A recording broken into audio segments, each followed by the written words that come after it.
Go ahead with housekeeping. Thank you for participating in today's meeting. If attending in person, please do not connect to Zoom or teleconference while in the room, and please silence all devices. If translation is provided, click on the globe at the bottom of your screen to select either English or Spanish. Public comment will be taken after each item. If you're in the auditorium and wish to comment, please use the iPads located in the lobby or complete a blue speaker card as available. If you need assistance, please find a South Coast AQMD employee. Speakers may be limited to a total of 3 minutes or less for all agenda items. Times may be shortened to ensure all speakers can be heard. A countdown timer will be displayed on the screen for each public comment. More time will be allotted for Spanish translation that is not simultaneous. For questions or issues on making a public comment, please call the public advisor at 909-396-2432. That's 909-396-2432. Please adhere to the speaker time limit and treat others with courtesy, civility, and respect. Failure to do so can result in your mic being muted or you being removed from the meeting. Be aware that this meeting is being recorded. By participating, you authorize recording of audio and visual content presented during the live event and consent to subsequent use of the recording in the public domain by South Coast AQMD. I think I'd like to call to order the Stationary Source Committee for January and ask for a roll call, please. Good morning. Council Member Cacciati. Here. Senator Delgado. Absent. Supervisor Hagman. Absent. He's here. He's here. He just stepped out for a moment. Okay, thank you. Supervisor Mitchell. Present. Thank you. Board, thank you. Board Member Padilla Campos. Here. And Chair McCallum. Here. We have a quorum. Very good. Thanks. Let's go on to our first item, which is an informational item on this, the Reg 13 New Source Review, presented by David Cho. Good morning, Chairman and committee members. My name is David Ono. Senior Engineering Manager with Engineering and Permitting. I'll give a brief status update on our district's New Source Review Program, which is also referred to as Regulation 13. Next slide, please. The purpose of this report is to demonstrate that our NSR program is in compliance with both the state and federal New Source Review programs. This report is for the preliminary determination. We also do a final determination in September of each year. Next slide, please. So during permitting, staff will calculate all emission increases and decreases associated with permitting activities. Under the state requirements, all emission increases must be offset, and under the federal requirements, these must be offset for major sources. Under the South Coast Air Quality Management District NSR program, offsets are provided either by the applicant through ERCs or emission reduction credits, which they obtain or that they previously held through emission reductions that can be traded in the open market. Alternatively, for specified sources such as essential public services and smaller emitting sources, they can obtain those offsets from the district from our NSR account balances.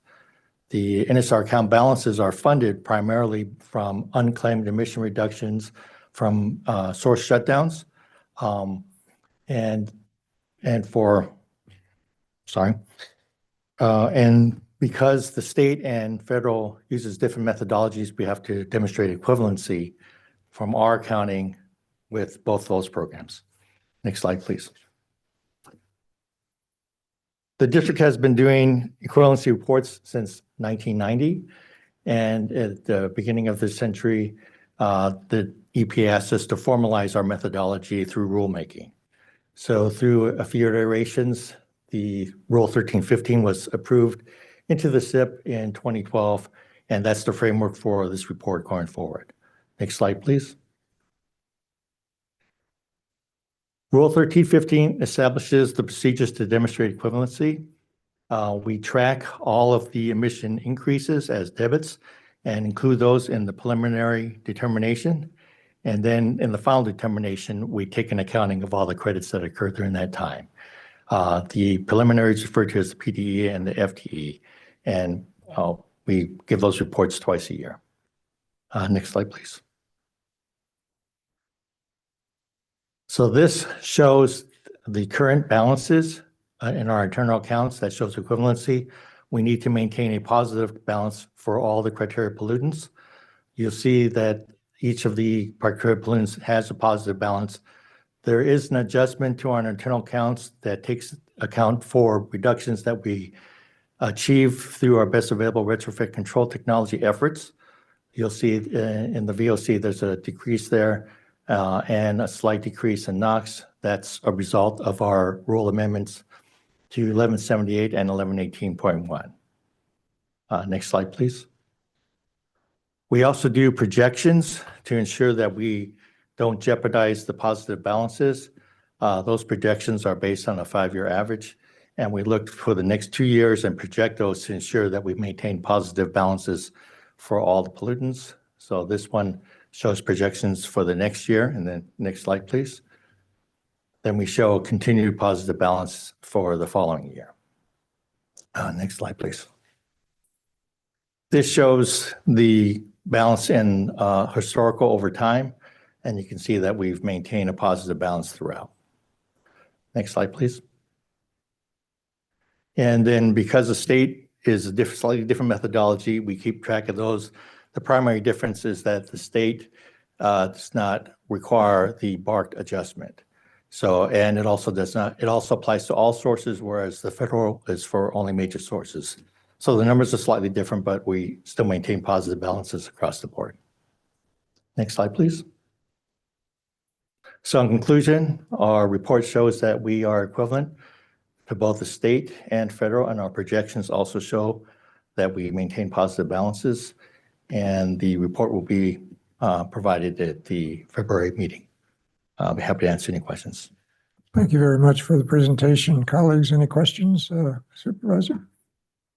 Thank you, Mr. Chair. Thank you for the report. I'm just curious, just for context, as external things change, our population change, maybe it goes way down, maybe it goes way up. People are switching from regular vehicles to electric vehicles. Did those numbers stay constant, like without reviewing any updates with external stuff? So maybe we're doing really good on certain rules, but something else grows and we double our population. But, you know, how's that take effect for the numbers? Well, this is for stationary sources. I'm not sure how that affects with respect to the So mobile source the side, mobile sources or but anything it's else a- doesn't count? But it's looking at the overall accounting of net emissions. It's not prorated by population or anything like that. So it's just the total amount that, you know, that's emitted. And if you think in terms of like a bubble for the entire basin, it's that bubble. We don't get extra credit if there's more people, if that's what you're asking. Yeah, I'm just wondering how those external factors do.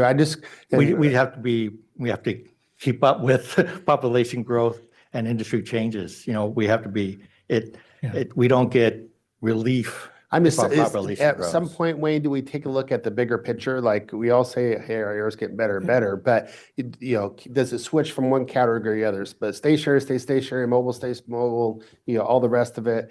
The environmental factors don't affect anything. Just curious on the bigger picture. Yeah. Supervisor, Yeah. this is just to make sure our new source review permitting system is equivalent with the federal system. So this solely It looks at doesn't do permitted. cumulative then. Yeah, Okay, but not, yeah.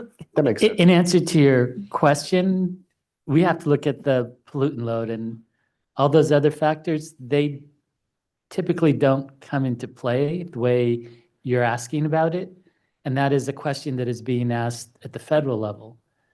So we have to look at the pollutant load and what it'll take.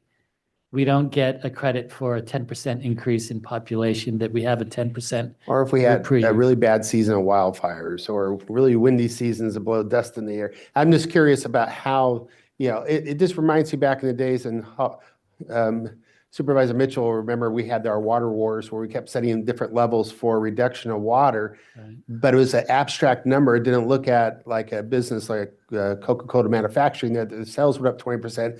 Obviously 9% of their product is water. And so how do you reduce something that needs for expansion or population transfers or shifts? And I'm just wondering, are we somewhere else looking at all that at a higher level and say, maybe once a decade, we look at these numbers and say they need to be adjusted one way or the other?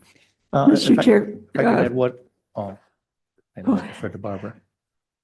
could I take a stab at it? I think the kind of overall looking at the emissions inventory, both mobile and stationary, as well as the growth patterns that have occurred, that is basically what we do every time we adopt an air quality management plan to attain a particular pollutant standard. So we look at all that, we factor it in, and we develop a control strategy to bring us from where we are today into compliance. Also for the wildfires, sometimes we're able to get what we call an exclusion for an exceptional event from EPA if we prove that it was a natural event and we couldn't do anything to prevent it. So that those wildfires generally don't count against us. No, thank you. And I'm sorry for all the questions. I saw that 30-year, 40-year trend line is like, we got to take a look at it now and then, just because the things that may be out of our control, some things like that. But thank you. Other questions, comments? Seeing none, is there any public comment on this item? If so, raise your hand. Seeing none, we got, oh, please come forward.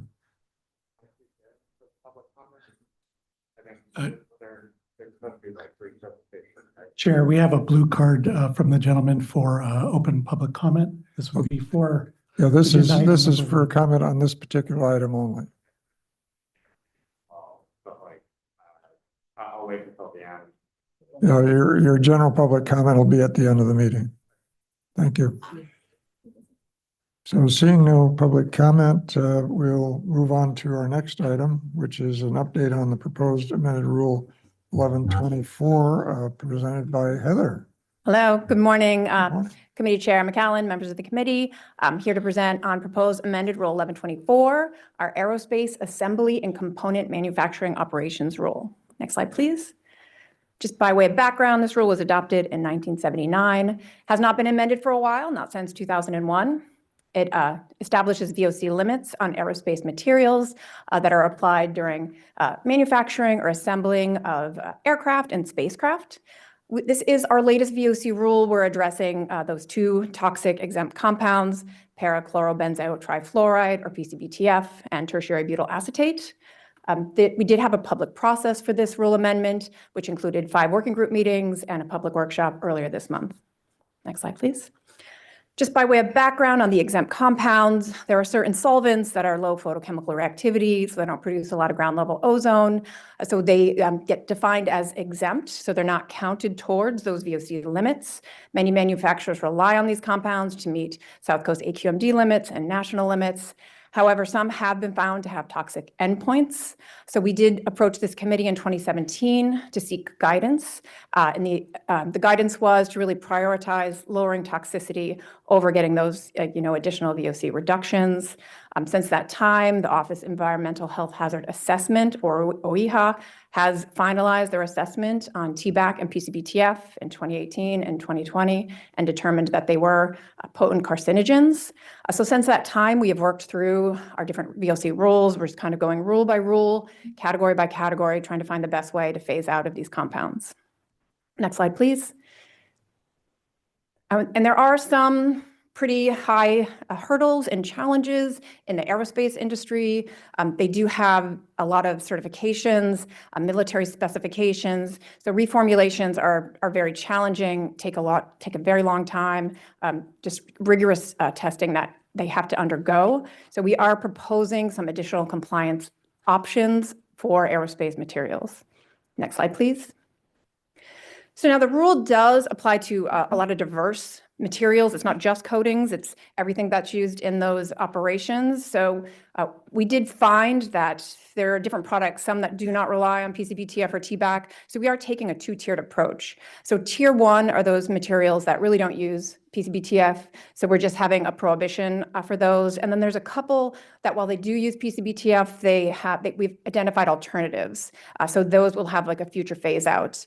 But then the materials that really do rely on it, that they don't have alternative even at higher VOC levels, we are proposing to allow 3 compliance options to our local facilities. Next slide, please. So the first option is for them to install air pollution control devices. This will allow them to continue to use those PCBTF-based materials, but protect the community. We also have some smaller shops that asked, could we consider a low use exemption to allow them to just have health protective levels of those materials, but to still let them have those operations without those expensive controls. So we did identify some low use thresholds that would be health protective. And then the third one is to have the local facilities transition away from the PCBTF and TBAC based products. Not all of the coatings contain them. We found it mostly in kind of defense. So they can choose jobs that don't involve those PCBTF based coatings. Next slide, please. We did look at socioeconomic impacts. Our preliminary draft estimates annual compliance at around 800,000. It's kind of a worst case scenario if we looked at all of those large facilities, if all the large facilities would install controls to take that first compliance option. We are working on the draft socioeconomic impact, which will be out 30 days before the public hearing in about a week and a half. Next slide, please. And then in regard to the California Environmental Quality Act, or CEQA, the rule amendment is considered health protective. There will be some construction for those control devices, but not expected to be significant.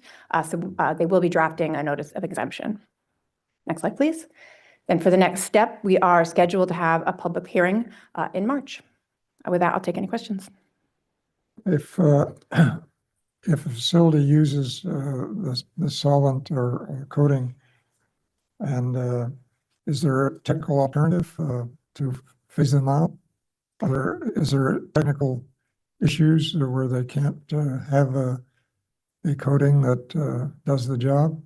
And if so, do we allow for some exemption for that or some phase in? So for the phase 2 material, we do have some manufacturers that are working on alternatives that would phase out of those solvents, but some of them have indicated that they don't have alternatives, so allowing them to install those controls so they continue to use the PCBTF is an option in the rule. Comments, questions from other committee members? Seeing none, is there any public comment on this item? If so, raise your hand. Chair, we have one in-house public comment. One in-house public comment on this item. Bill Pierce, please.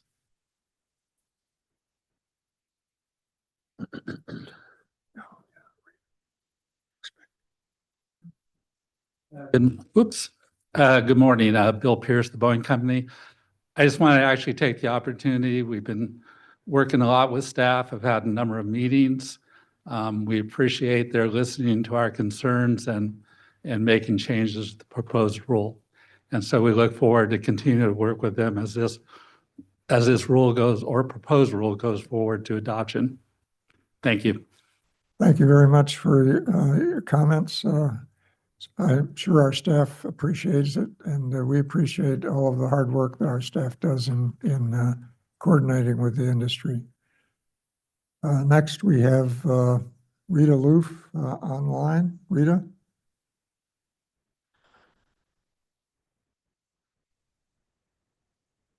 Good morning. Rita Loof, Director of Environmental Affairs for RATEC International.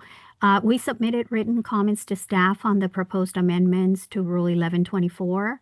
UV EB LED technology plays a role in the aerospace coatings market, and we want to ensure that the rule does not stand in the way of progress. The stated goal of the rule amendments is to transition away from products containing PCBTF or TBAC. UV EB LED formulations do not contain these materials, and thus we are agnostic as to the district's efforts to phase out those chemicals. One of the potential compliance options presented by staff is reformulation to products that are toxic-free without requiring an air pollution control system. According to staff, thermal oxidizers generate corrosive byproducts such as hydrochloric acid for chlorinated solvents and hydrofluoric acid for fluorinated solvents. Because of their low levels of volatile organic compounds, thermal oxidizers are not required for UV-EB LED processes. There have been many advances in UV-EB LED technology for aerospace operations. As an example, shark skin coatings are engineered to mimic the microscopic texture of real shark skin, which helps reduce drag and inhibit bacterial growth.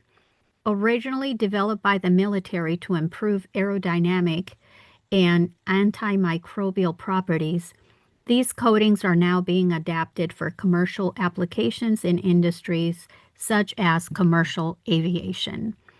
RadTech urges the district to provide regulatory flexibility to UV-EB LED processes. Our materials are typically well below 50 grams per liter in VOC content, which is minimal compared to the current limits, some as high as 1,000 grams per liter. We respectfully request that UV-EB LED materials be exempted from the rule requirements as an incentive for businesses to voluntarily choose UV-EB LED technology. Also, the current rule does not have a definition for energy curable materials and does not specify a test method for thin film materials. So we look forward to getting these issues addressed throughout the rulemaking. Thank you. Thank you, Rita, for your comments. Staff, do you have any response to that? Yeah, so a couple of things. So first off, when it comes to the guidance on the thin film, as you recall, when we brought the 1107 rule to the board, this issue was raised as well. We came up with that guidance and we have since placed that online. So that is now publicly available for folks to follow. So they have that guidance when it comes to thin film coating. With regards to the processes, nothing in the rule precludes the usage of UV-EB or their corresponding coatings, and so it just made sure that whatever kind of process is being used, in this case of curing, as being discussed, has those limitations, and sounds like she's well below those limitations, so it should be in compliance with the rule. Thank you. Any other comments, public comment? I see none online. With that, we'll move on to our last item, update on the Go Zero pilot incentive program, again presented by Heather. Good morning again. Happy to be able to present on our Go Zero pilot program. Next slide, please. Just by way of background, our Go Zero program was launched this past September, funded with $21 million. And the point is to encourage the transition to zero emission space and water heating appliances. The key elements of our pilot program are rebates for single-family homes, multifamily properties, and small businesses. We did a strong emphasis on trying to get as much of those funds as we could into overburdened communities. We also included installer training, outreach, and application assistant components. And we designed the pilot program relatively small so that we could take lessons learned as we move into other phases of the program. Next slide, please. And for the need for this incentive program, space and water heating appliances are a significant source of NOx emissions. So transitioning to zero will have a big impact for our local air quality. So the point is for Go Zero to incentivize the installation of heat pump, water heaters, and HVAC systems to encourage the adoption of these zero emission technologies. Next slide, please. This slide shows the different 5 sub-projects and how much funding was applied to each one. We did hire 4 contractors to help us implement this program, and I will just, in the next slides, go through each one of those different sub-programs. Okay, next slide, please. I'll start with the single-family program, which was funded with $9 million. I think this is a really big success story. As of last week, we've issued over 2,000 rebates in the single-family homes. Over 200 of those were for mobile home installations. And we know that's an area where there's been concern. There's certain parks with limitations where this can be a challenge, but this really shows it can be done and that there is a consumer demand for those zero-emission technologies in those mobile home parks. We are around 71% going to overburdened. That number kind of changes week to week depending on the applications that we received, but we're very close to our target. And we are down to about 40% of our funding, where we think we have about 2 more months before those funds will be depleted.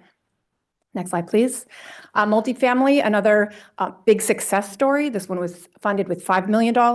This one was set up a little differently. Single-family homes, when you install the appliance, then you apply for the rebate. Multifamily properties are more complicated. So we set up a reservation system where people reserve those funds and then those projects can go on. We did fully reserve that funding in 2 weeks. And since then, we have had 2,000 heat pumps at 42 properties installed so far. About 17% of those projects have been completed. And here we did hit that 75% overburden target. If you look at that bar graph, it shows the different communities where the funding got to. I think we do need to do additional outreach, especially the Inland Empire, to make sure that word is getting out before those funds are completely reserved. Is that a problem, why we don't see anything in Riverside and San Bernardino more than LA? When it comes to multifamily structures, the vast majority of those are in LA County.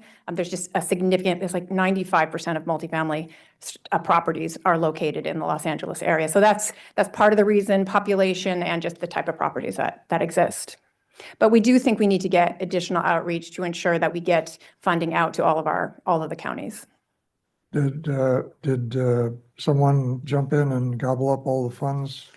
There's a variety of different contractors. So it wasn't just one contractor that took all the funds, but there were a couple that had quite a few rebates. So we had 15 different applicant names representing 17 different companies, but one of our companies did have 11 different applications. Okay. Okay, thank you. Going to move on to our small business rebate. This one was funded with $5 million.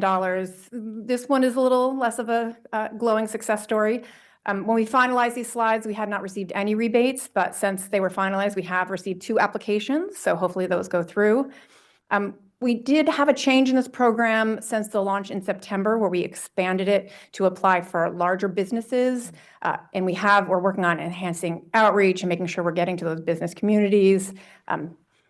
But if the pace of this program doesn't increase, we might want to consider making some changes to the small business rebate. The 2 that you say we've finally received, what kind of businesses are they? Actually, I'm not sure. I could get that information for you, but I'm not sure. One of my main concerns is a lot of the small businesses exist in retail shopping centers, and they don't own the property, and therefore you really have to get to the property owner, which may encompass a lot of small businesses, and part of the outreach needs to consider that. Yeah, that's an excellent point. Mr. Chair, I'd be curious to see those 2 businesses that did apply, if they're like Larry said, maybe a larger warehouse or something like that, because most of the small businesses, I agree, I had the same question. They get a lease and they just want to get that business and run their business. They don't own any property. So we may need to adapt it a little more. Right. We are talking with our contractors and open for suggestions and looking for ways to make this a more successful program. Yeah, sorry, we literally just got those applications, and so they're still under review for our contractors. We haven't really had the more detailed information. We do know they did apply for water heating. Would this be a rebate program or upfront? That one is a rebate program, so after the installation. Okay. Go ahead. Okay, thank you. Next slide, please. Finish that slide, actually. Did I not? Trying to understand. Okay, so Put your that mic was the on. change that we made. So initially, we had the small business as is defined in our Rule 102. So 10 employees, 500K revenue, not not-for-profit training centers. And, one of the concerns is businesses that small might not even have a water heater that they would need to replace. So we did increase it to 100 employees, 5 million, and a 501c3 nonprofit. So that was our attempt to make the program a little bit more broad to appeal to more small businesses, bigger small businesses. Yeah, I don't consider 100 employees a small business, but that's, I understand. Chair, I wanted to bring your attention, Supervisor Mitchell has her hand up as part of this Oh, discussion. I'm sorry. Supervisor Mitchell, you got a question? I do. Thank you very much, Mr. Chair. First of all, I want to continue to express my support for the program. I think the speed with which the money flew out the door for the multifamily units is indicative of an overall need. I'm hoping we can consider increasing funding to that line item. It will certainly help renters lower their utility bills and help reduce pollution indoor and outdoor. So yeah, I just want to again pledge my support for more money, particularly for that element. A couple of questions, if I can, Mr. Chair. If staff can comment on the ideas that were brought up in the survey, specifically with regard to window units and a direct stall option, is that something that we're considering?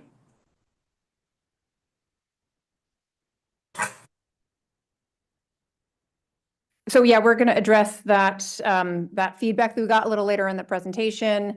We do have some ideas on ways that we can consider expanding the program. Mr. Chair, I put my hand up, but let me wait. If you could just put me back in the queue, let me wait for her to finish her whole presentation. And if I could go back in the queue, I'd appreciate that. Okay, will do.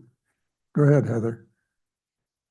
Okay, so outreach and application assistance, we do have 2 different contractors that are helping us out in this arena, doing a variety of different outreach through social media, even tabling events, did some interviews, working on a testimonial video. We also have a contractor that's working on application assistance, that kind of concierge style, help with the Go Zero application, but also look for opportunities to stack other rebates. Those 2 contracts are also kind of running low on funds. Our partners at Community Connections are at about 50% of their funding levels, and the Energy Coalition is about 50%. Next slide, please.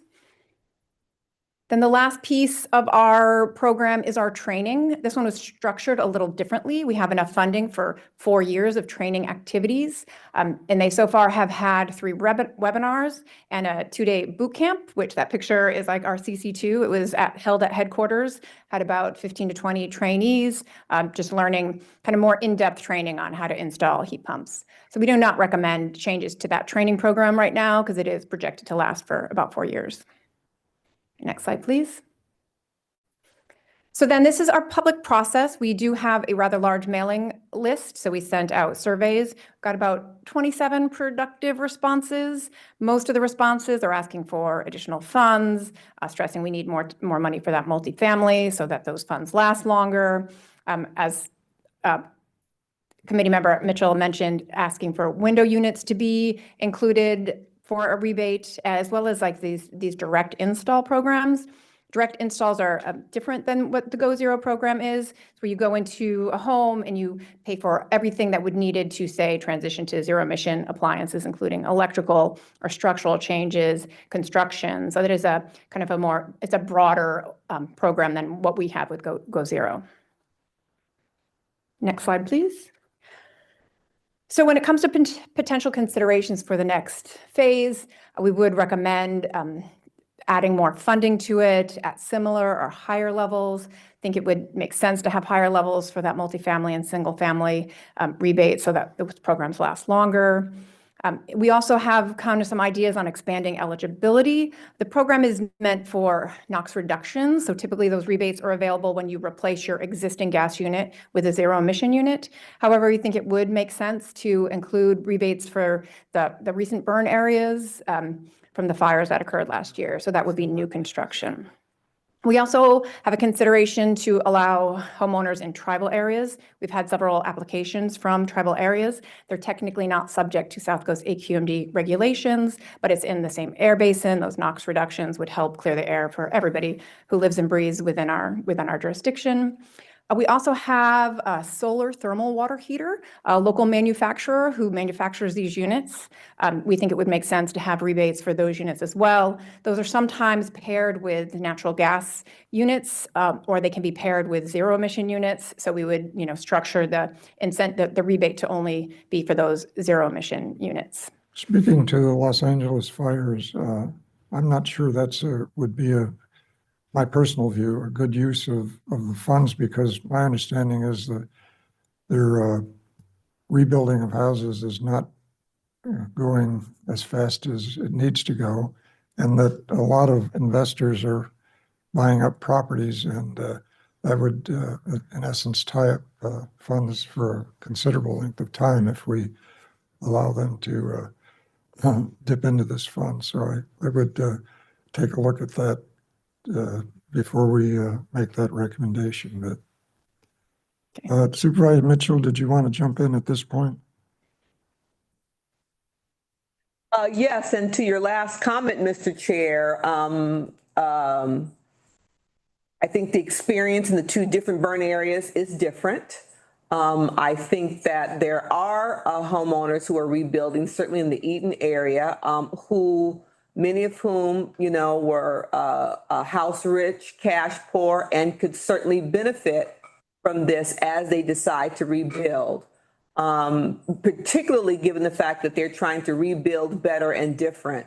So I appreciate we don't want to tie it up, but I think certainly expanding eligibility to include them, I think would be helpful for all the reasons I stated. Going back to some of the questions I had, just two with regard to installer training, and one, making sure that staff was aware that we on the board recently passed a heat ordinance giving renters the right to units that don't exceed a temperature of 82 degrees. And so a lot of apartment owners may need to install cooling, and of course we want it to be heat pumps. So I'm hoping that we can work together with Go Zero, particularly the multifamily incentive program, really to help make this happen. I wanted to make sure that you were aware of the motion passed by the board and figure out if there's a way to really kind of collaborate on that. Sure. Supervisor, Senator Delgado, you have your hand up? Yes, I just had a question. Are we recommending changes now? For example, I think the small business program could stand to be retooled, and maybe we leave a very minimal balance there and then just transfer it to the multifamily while that is being worked through, because it sounds like there was a huge need there. Just kind of open question about, are we recommending changes now? Yeah, we will. Yeah, we should be recommending changes. I would like to have the staff come back at our next meeting with certainly recommendations on the levels of funding that we should apply to this program and where the funds are coming from. Also, I'm concerned about geographic equity in terms of distribution of the funds between the various counties, and make sure that each county gets, if you will, a prorated share of at least the money, rather than it be gobbled up by one county or another. Also, the small business, obviously, we need to do something there in terms of outreach or whatever to get them on board. We have any other comments? Go ahead. I do, Mr. Chair. It's Director Mitchell.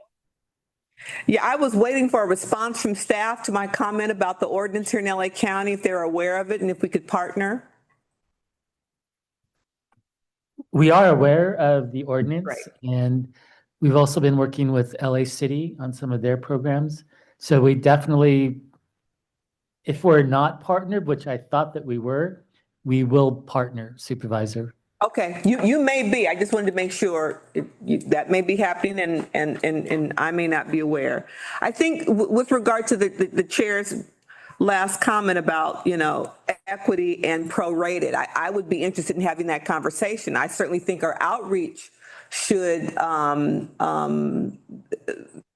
make sure that we are tapping into large counties that had no applications. But before we start talking about kind of a prorated allocation, I just want to make sure that our outreach is hitting those counties first. It is surprising to me that we've got a county that large, there were no applications. But before we go to a kind of a prorated strategy, I want to make sure that our outreach is happening. And my last question, Mr. Chair, goes to really if staff have any data or how well they felt the installer training worked. I'm asking for a couple of reasons. First of all, I had a staff member recently surveyed the contractors trained under the state's zero emission heat pumps program and found that only about half mentioned the zero emission options when we called and asked them to describe the water heater options. And that was from a list provided to us by the state zero emission program. So that was a little troubling. Wondering also if we partnered with labor, the labor unions that actually train heat pump installers, just to make sure that we know that the people who do the installation are trained and know about these programs. So question of staff. Yes, Supervisor.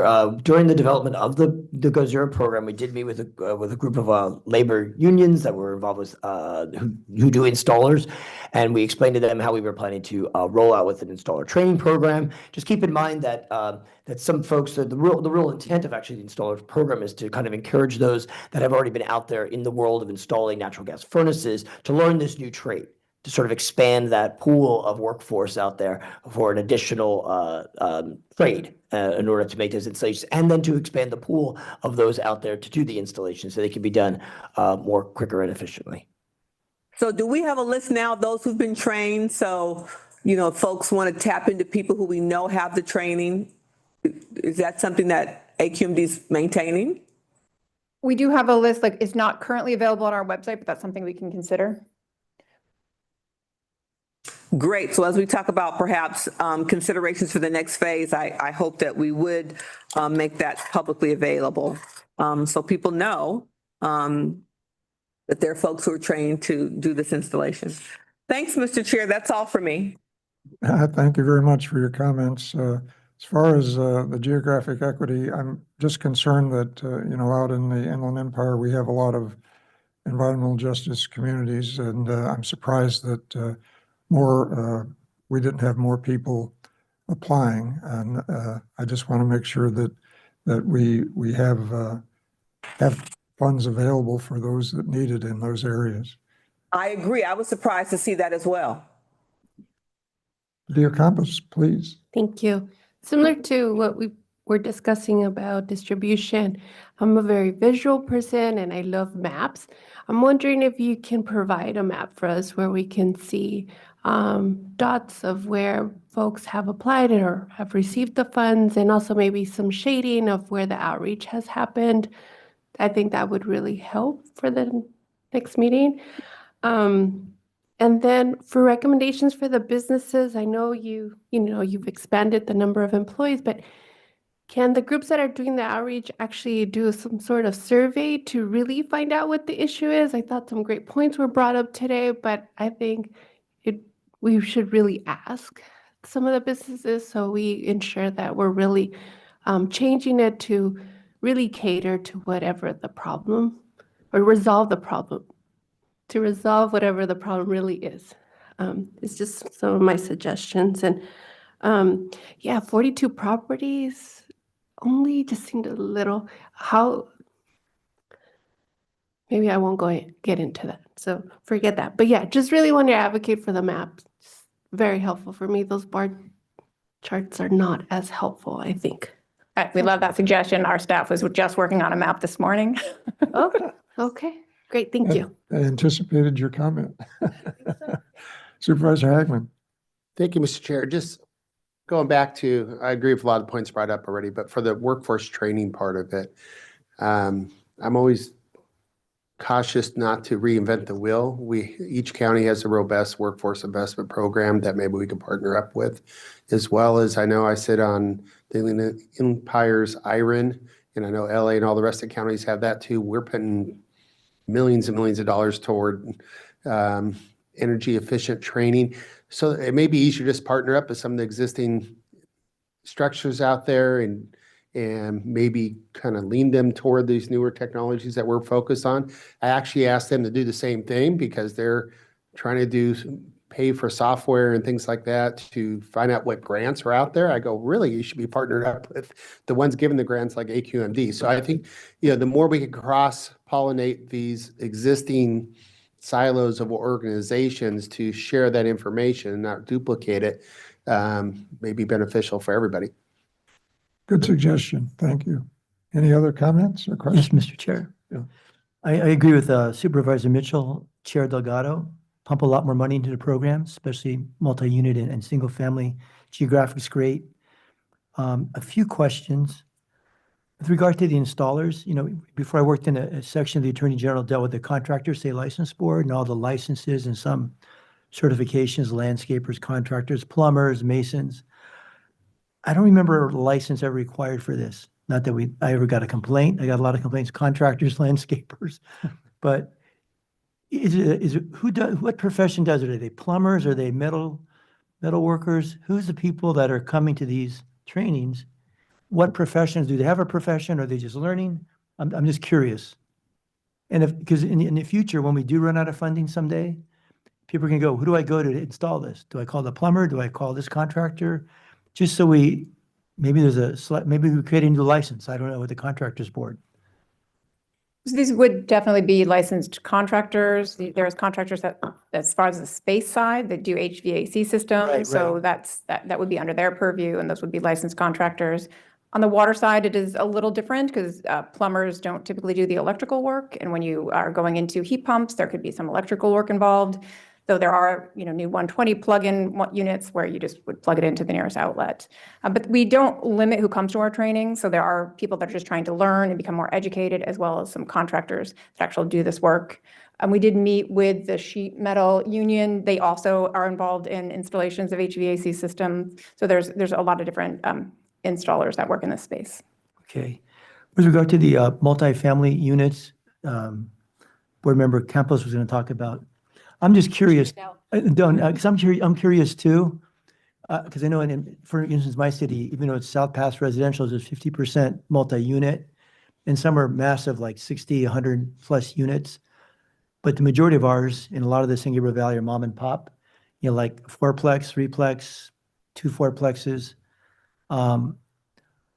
So my curiosity is too, are a couple of large, organizations gobbling this up?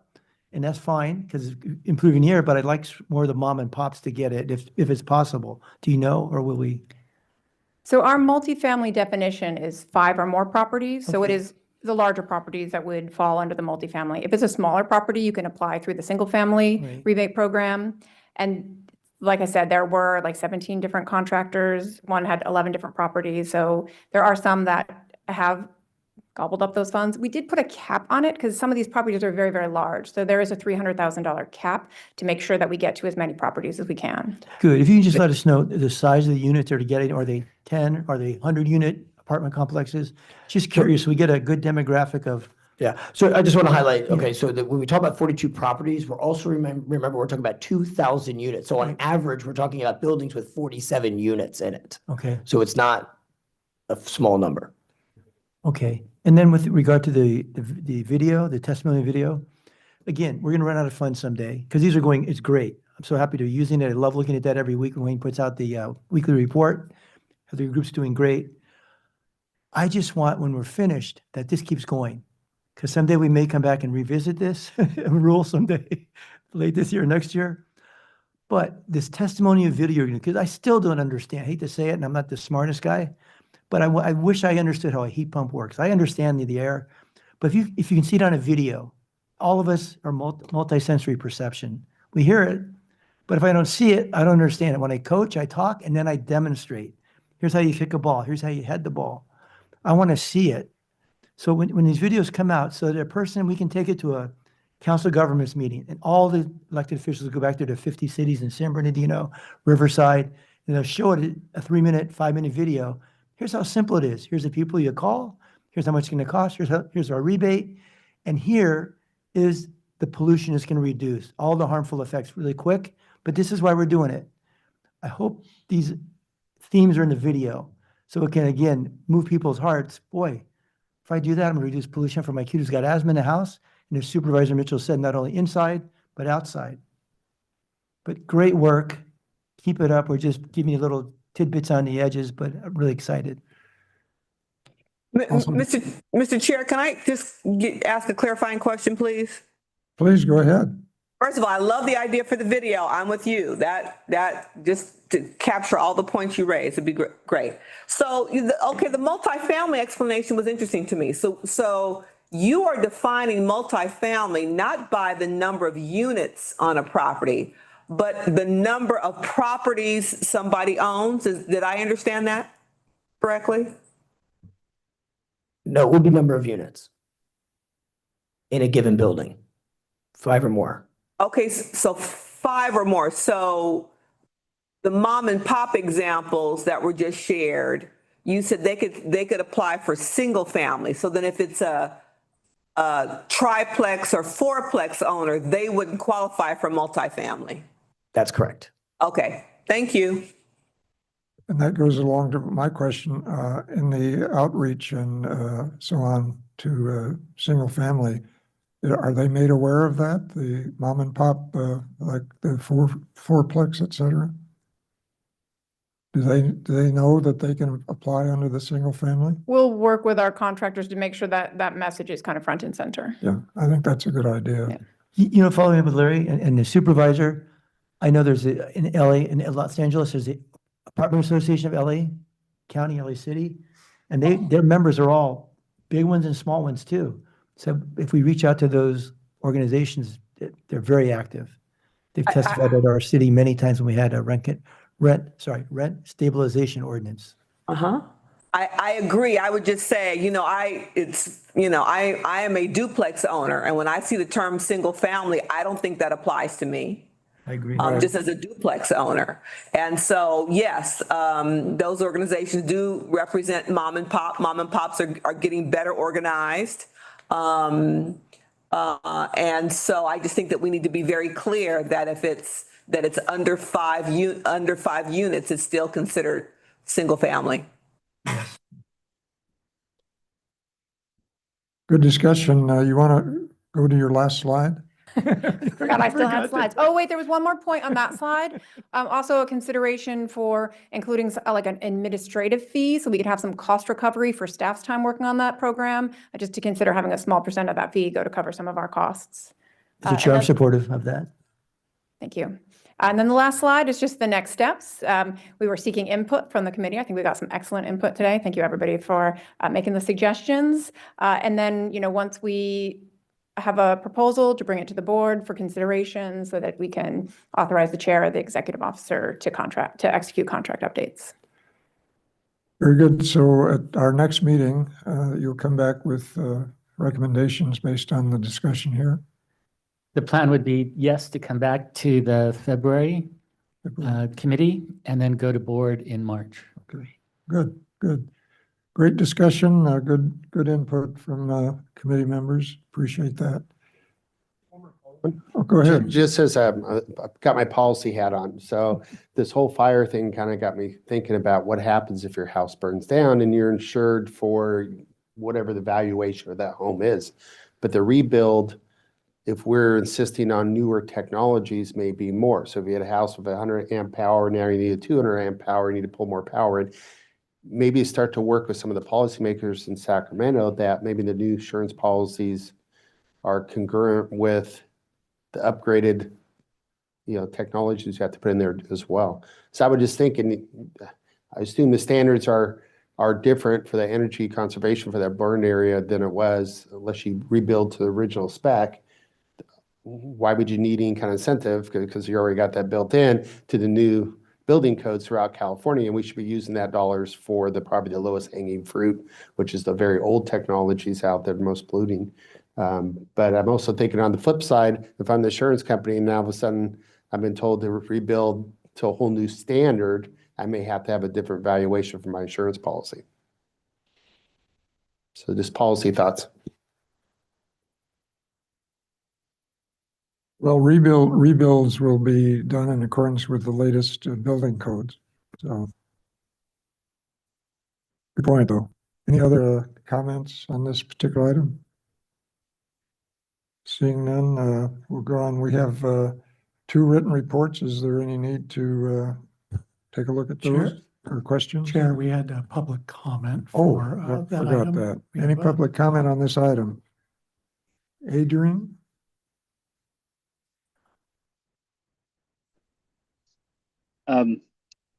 Good morning, Adrian Martinez with Earth Justice. Thank you for the presentation.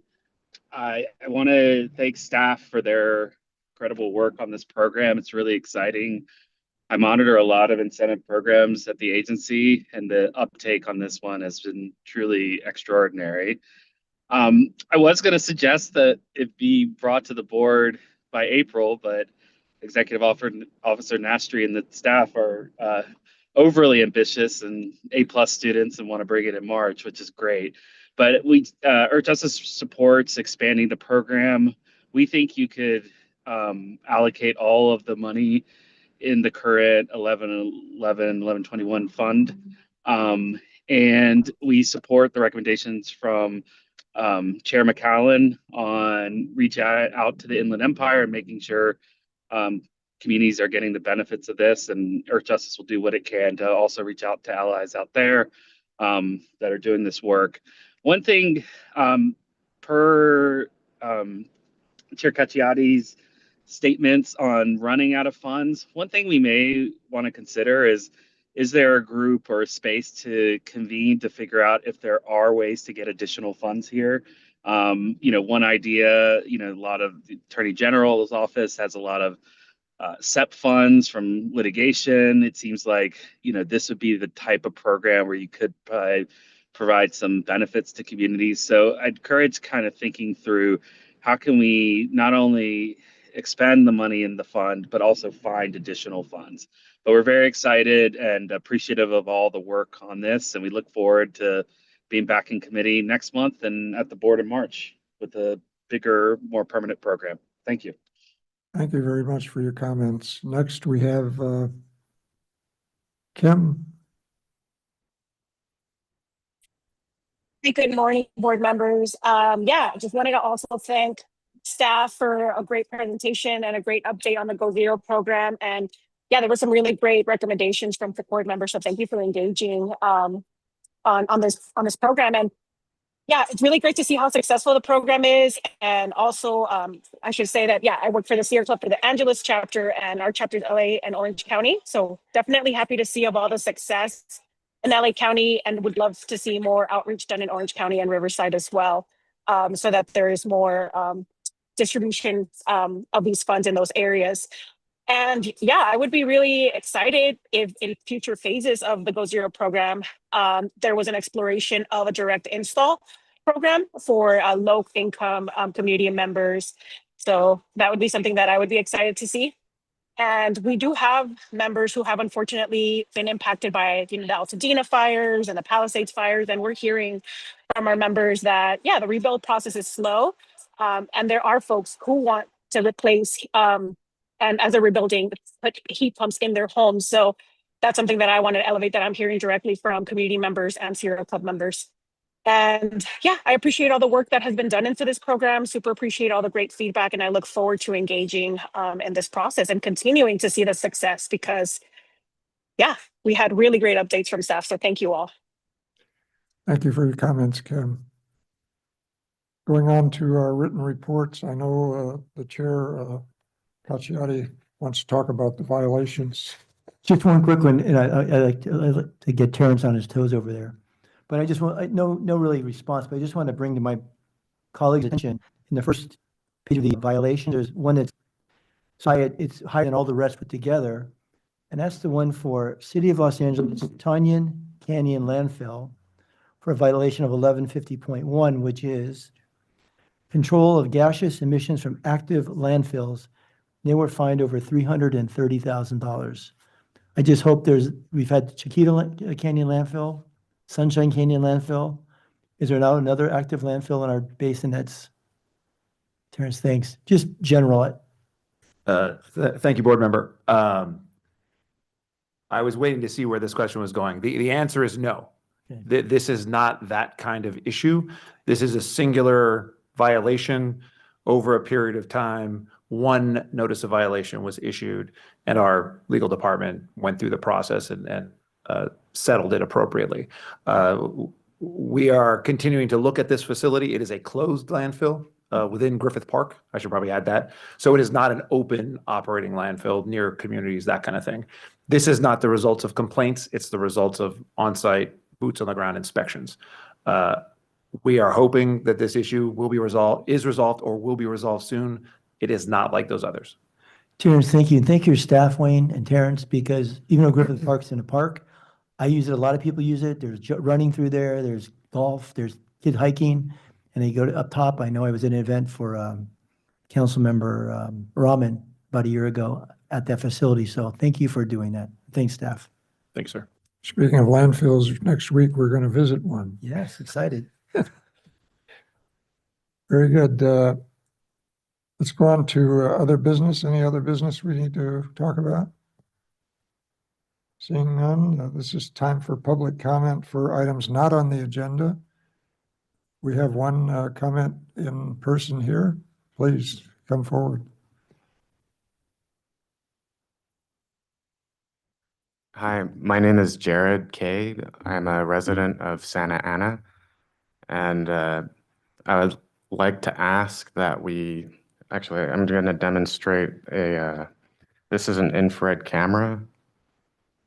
Sorry. But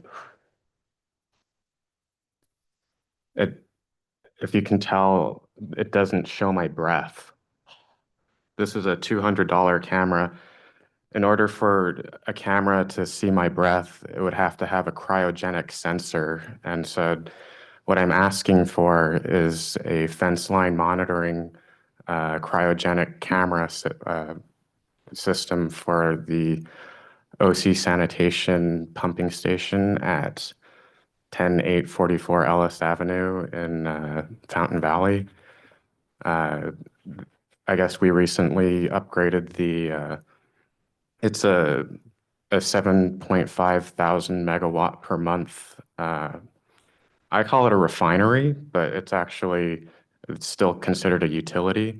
But if we upgrade it from 1179.1 to 1180, it'll be qualified as a refinery as other feedstock sources, where the feedstock is the sewage that it's converting into biofuel.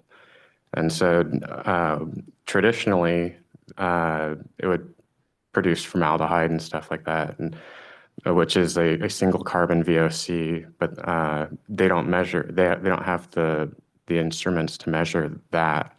But we also we have a supercritical oxidative water oxidator pilot program that for $8 million, we are now compressing the sewage into like a pressure cooker at 705 degrees Fahrenheit. And that process causes hydrogen cyanide to form and ammonia. And so that's also a single carbon VOC.